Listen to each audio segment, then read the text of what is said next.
En Malaisie, on a rencontré... Malaisie, c'est une religion où que les gens détestent les chiens parce que, de base, le pays était très pollué puis il y avait beaucoup de déchets partout. Fait qu'ils ont mis des chiens un peu partout pour qu'ils mangent les déchets puis ça nettoie la place un peu. Sauf qu'au fil du temps, les gens étaient dégoûtés par les chiens parce qu'ils étaient vus comme étant un animal qui mangeait les déchets. Fait qu'à cette heure, ils détestent les chiens.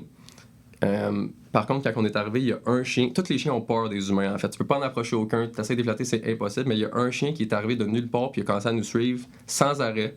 Il était avec nous pendant 48 heures, en fait. On le flattait, il dormait avec nous à côté de la tente.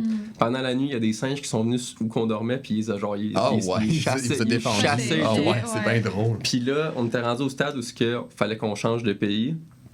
Puis au moment où on est parti, on a demandé à la personne qui s'occupait du camping où on dormait, est-ce que tu veux le garder, tu sais, est-ce que tu aimerais ça, c'est un bon chien. Puis il nous a dit oui. Fait qu'on a passé la gate. Puis au moment où on embarquait dans l'Uber, le chien il est venu le porter de l'autre bord de la gate. Fait que là on était comme merde.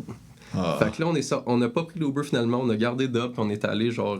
On lui avait donné un nom. On s'est fait avoir avec ça. Ouais, t'es attaché. On lui a donné un nom. Puis là, ce soir-là, on dormait dans un hôtel parce qu'on savait qu'on partait le lendemain puis on voulait avoir une bonne nuit de sommeil. Puis quand on est parti le lendemain, il était en face de l'hôtel.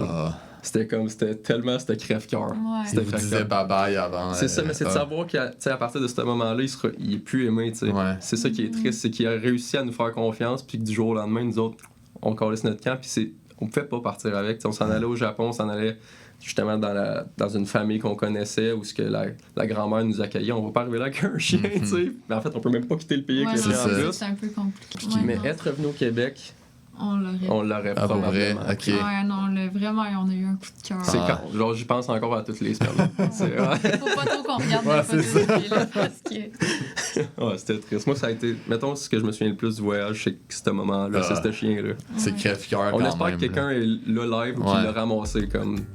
Parce que c'est un chien qui a besoin d'amour. Si on retourner dans votre trip l'année prochaine, faire une petite escale au Vietnam, voir s'il est encore là. Voir s'il est là.